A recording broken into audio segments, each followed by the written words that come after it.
So recently we got cattle and it's been really great to have them here on the property, but they've also been getting into my pioneer hut and they've been destroying it, which has not been so good. So I'm setting off in this video to fix up my pioneer hut, but to also build some stock fence around the pioneer hut to keep the cattle from getting in and destroying it. I also want to learn a little bit more about the Australian stockman and share some of the stories I've learned about the history of the stockman along the way as well. The Australian stockman. Of all the kinds of men who roam the Australian bush, this one might just be up there as one of the hardiest. Also known as drovers, ringers, station hands, and those in training as jackaroos or jillaroos for the female type, this was someone whose occupation was primarily to work with stock, mostly cattle or sheep. The mounted stockman, that is, one who was master of the horse, came into being in the early 19th century in Australia after the Blue Mountains was crossed by Europeans in 1813 and fertile land was opened up for grazing. Indigenous folk also seemed to have a knack for the role as well, and many were employed as stockmen. With large open, unfenced land, men who could watch and guard the stock and move them from one grazing land to another were in high demand. And so a particular type of hardy bushman unique to Australia was created. Many of our historical huts that still stand today were home for the stockmen while grazing their cattle or sheep in hard-to-reach wild places. And many huts and homesteads had post and rail cattle fencing around it to keep the huts from being destroyed, which is what I aim to do here as I research more stories about the stockman.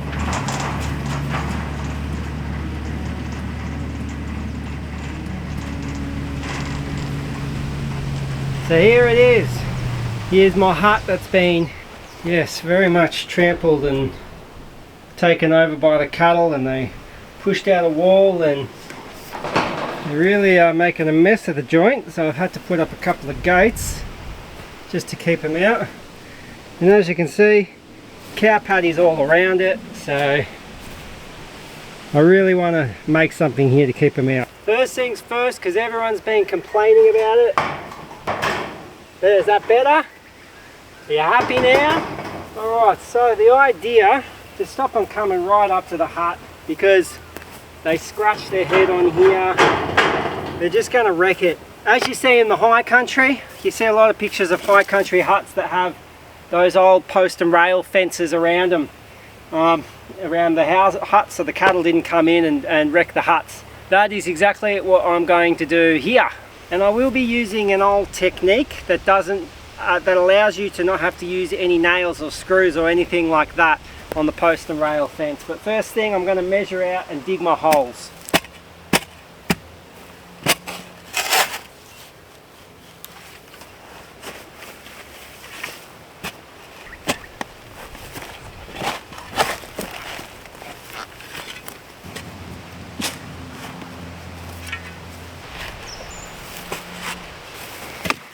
Now the truth is, the old timers would have done everything by hand with hand tools. It's hot, the ground is bloody hard because it's summer. I'm pretty buggered at the moment, I've been really low energy, so I'm not going to be as tough as the old timers. I'm not going to be using this shovel, I'm going to go get the auger.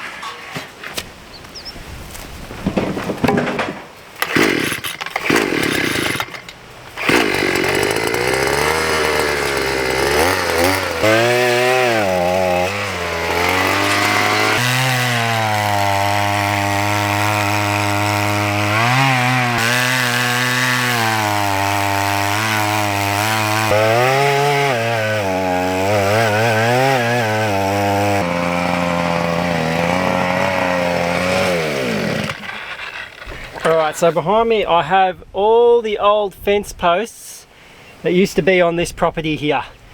Now many of these fence posts, I'd say pretty much all of them, were sourced here on this land, I think in the 1950s or 1960s, something like that, and were yeah, obviously turned into fencing posts, and we took them all down and put up new fencing, but they got just such an authentic look to them. They actually were old fencing posts from the 1900s, so I'm going to use these. They're just sitting here and they look great. This is my modern horse and cart to bring my materials where I want it. A lot easier.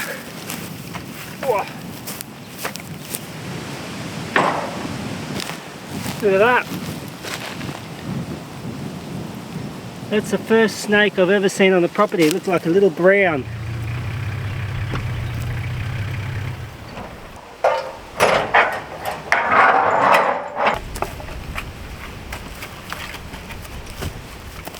Oh, okay. I think I'm going to go get the tractor and I'm going to bring down a bucket load of gravel. Stomp the gravel in and that way I can make the post nice and strong, but also it'll help with the termites as well, and they shouldn't rot as fast. Doing this work, I'm just thinking about my own heritage. My grandfather, when he migrated here from the Netherlands in the 1950s, he was actually he drove sheep, and he was a horseman. He helped on a farm. He helped to breed the horses. He knew how to ride a horse. He would definitely work with stock while on the horse. So would you call him a stockman? I don't know. You know, stockman's a very broad term just to include anyone who was able to work with stock while riding a horse. So he could have fallen under that category. It's, yeah, really cool just looking at some of my own history and heritage with this. Oh, I'm going to get these posts in the ground.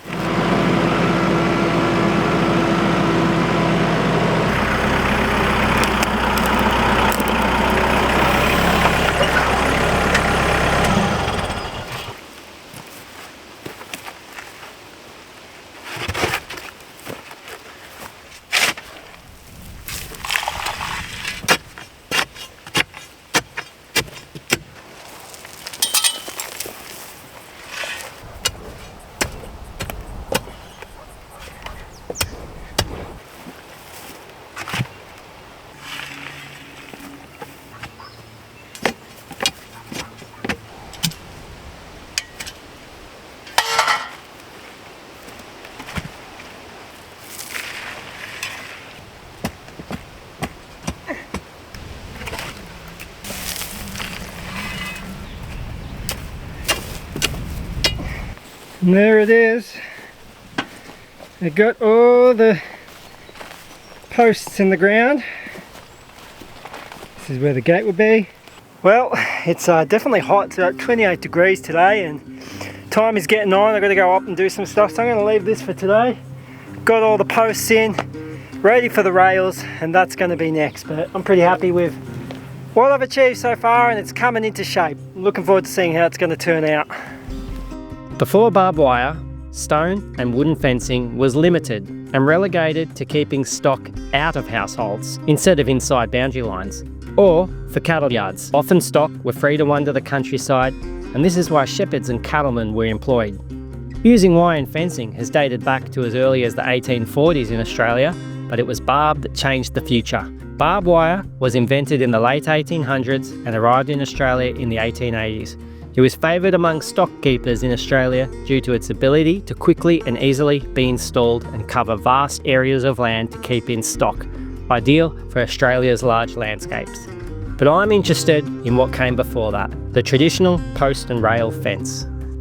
Alright, well, I'm back down here at the hut on another day, and there is a strong easterly blowing at the moment, so at least it's a little bit nice down here. It's a little bit protected. Now, I'm going to be making a traditional post and rail fence around this hut, which is what the settlers would have originally used before barb came into existence. And I'm going to be using a special method to put the rails up on the posts, which doesn't need nails or screws or anything like that. Now, recently a fella named Brad sent me out the Ron Edwards Australian Traditional Bushcrafts book. There's a few editions of these books, and it talks about cattle fencing, gates and fences and stuff like that. And I'd heard of this before, but I really want to use it, and this is the Cobb & Co hitch using fencing wire. So I'm going to use the traditional Cobb & Co hitch method to attach these rails to these posts to create a fairly authentic traditional styled post and rail fence. Now, I will be using a few electric hand tools here and there, but for the most part all the wiring is going to be done by hand. So yeah, I'm looking forward to doing that. Also wanted to say I'm wearing a traditional Stockman jacket as well at the moment. Now stay tuned, because there's going to be a video coming out a bit later on down the track about this particular jacket and how you can waterproof it using the oilskin method. Now I'm in collaboration with someone, and as you can see here, I'll just come up a bit closer. Yes, that is the Bearded Bushranger logo on a Stockman jacket. So great collaboration coming up with someone called the Black Spur Co. So stay tuned for that. That's in another video. But for now, I'm going to go get some wood which I can use for this post and rail fence. Alright, so we've got all this timber here, scrap timber panels, and this is what I'm going to be going through. So I'm just going to look through and see what I can find for post and rail fencing.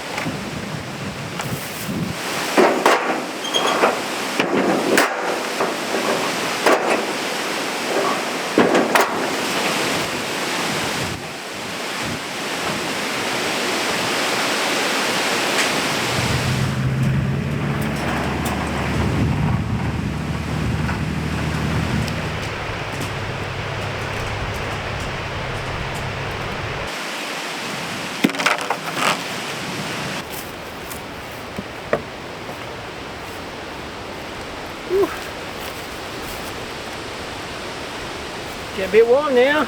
Before I do this fence, I might just patch up this wall in the hut.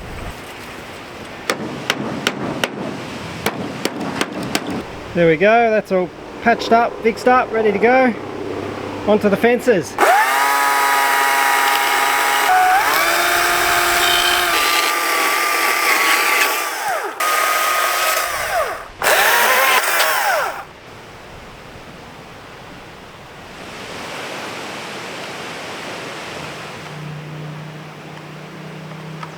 Okay, yes, I'm using clamps to hold them up here because, you know, back in the day you'd probably have a mate helping you build it so they could hold it while someone wires. I don't have that, so the G clamps are my mates today holding it up. So with those notches in there, they do kind of sit in nicely. And now I'll do the Cobb & Co hitch, and that really should hold that in together very nicely. Let's get on with that now. With the Cobb & Co hitch, the idea is you get your wire and you fold it over like that, double it over, and this is what we're going to use to wrap around.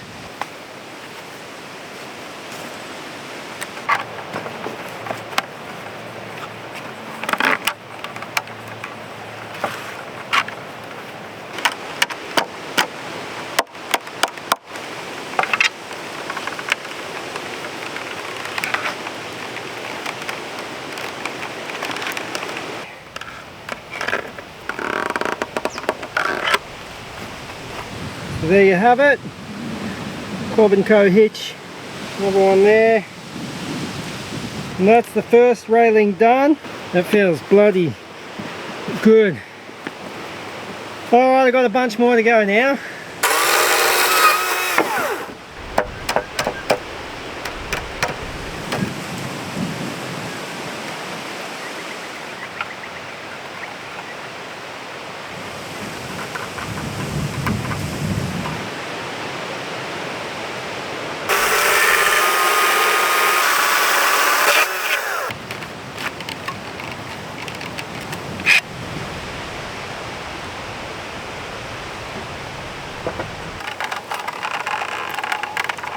Now back in the day, to drill holes, the old fellas would have used the old screw handle drills. We actually have some of them, but to make it nice and quick, I'm just going to use this one.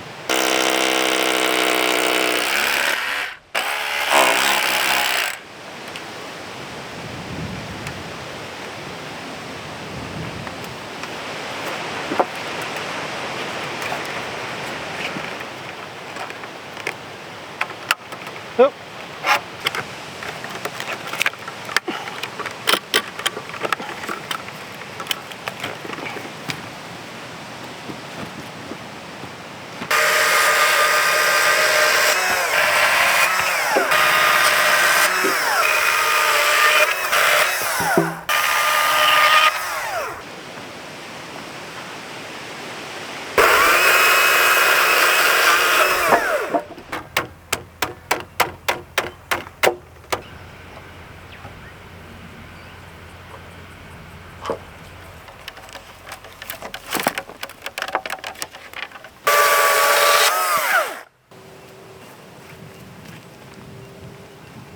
Well, have a look at her.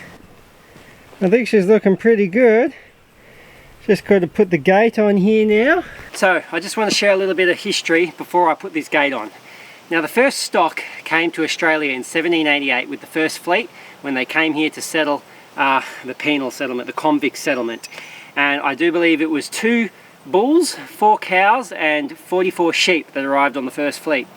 Now there was a convict herdsman who was meant to keep eye of this stock, and apparently he let them wander off into the bush and they escaped, and he paid the supreme penalty for this. This was a capital crime for allowing the stock to wander off and get lost, because obviously this was for breeding purposes and this was to sustain the new settlement. And so yeah, it was a capital crime to lose the stock. They say that the cattle roamed off into the bush and that the sheep were probably eaten by dingoes or by local indigenous people. Now cattle continued to come into this country with the convict fleets and also with the free settlers for breeding purposes, and at first it seemed like breeding was a bit chaotic with no real accountability of which stock was breeding with which stock. Now after a few years, rumours also started circulating about a wild herd inland of Sydney. Could this have been those escaped 2 bulls and 4 cows? Could they have created a new herd? Now in 1795 these rumours were confirmed when a Governor Hunter found a herd of 40 cattle on the Nepean River, and they confirmed that these were the descendants of those first 2 bulls and 4 cows from the first fleet who wandered off into the bush.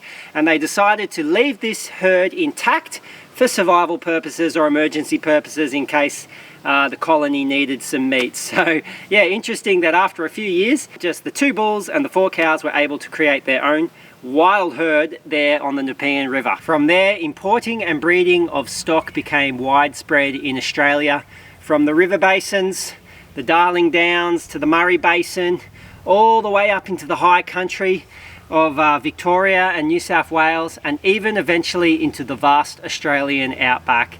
And it forever changed the landscape of this country, both for good and for bad. Bad for the environmental reasons, good because of the economy boom and the prosperity that grew out of it. So it's a bit of a mixed thing, the old stock in Australia. You know, we have a lot of fond feelings towards the stockmen and rearing cattle in this country, but yeah, no doubt the landscape was drastically changed as a result of it. All right, after all that, I think it's time to get this last and final gate on. Will it fit? Oh, I think that's going to be a good fit.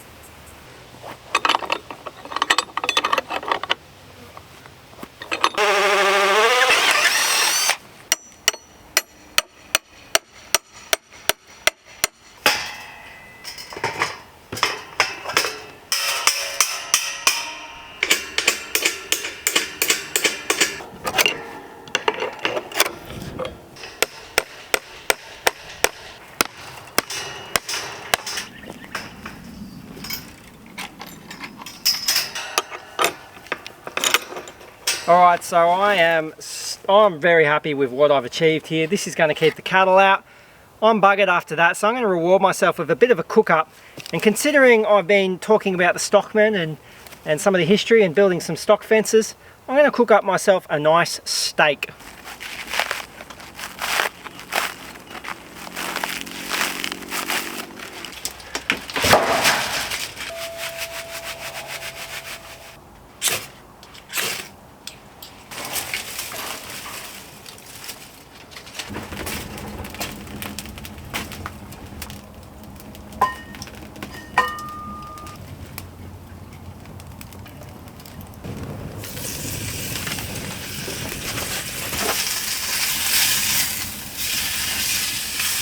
I'll put a little bit of beer on that.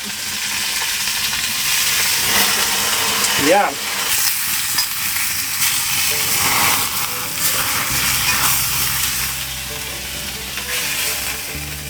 Oh, that looks good. There's that. That's a rump steak right there. It's a bit hot to eat in the hut, so I'm going to eat out here. Oh, cooked well.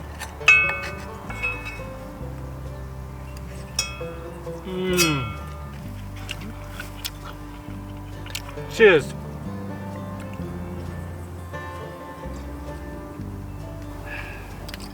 Oh yeah, that steak and beer certainly hit the spot. And I've just been thinking about the history of the Australian stockmen and how much they had an integral part in this country and the development of this country. And I've been reading this book, The Stockman, and it's a really good book, has a lot of great information in it. And I just wanted to read you a certain page to close up this video. And it says this: a stockman today is seen as being almost exclusively occupied with the handling of cattle, spending most of his working time in the saddle, engaged in mustering, branding and droving. To a great extent, however, his kind emerged from men engaged to take on all manner of outback work.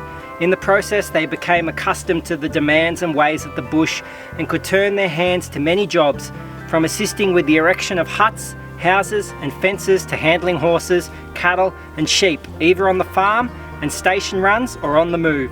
They could, if required, assist with shepherding, shearing or driving the wool to market in bullock-drawn vehicles. They could move from horse breaking to cattle mustering, branding and droving, and although cooks were employed for homesteads and stock camps, there were few station hands who could not toss up a damper or knock up a feed with the best of them. Many were also adept at plaiting greenhide stock whips, belts and hat bands, and repairing travelling equipment from saddles to wagons and carts. It had soon come to be understood that a good stockman must also be a good bushman, able to establish his direction not only by means of a compass but by consulting the heavens.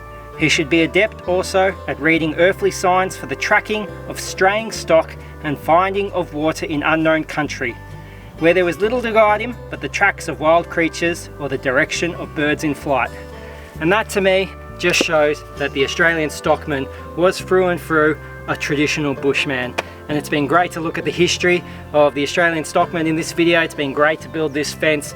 If you've liked this video, make sure you give it a like and a comment. If you haven't subscribed, please subscribe. Plenty more videos on Australian history to come. Thanks for watching, everyone.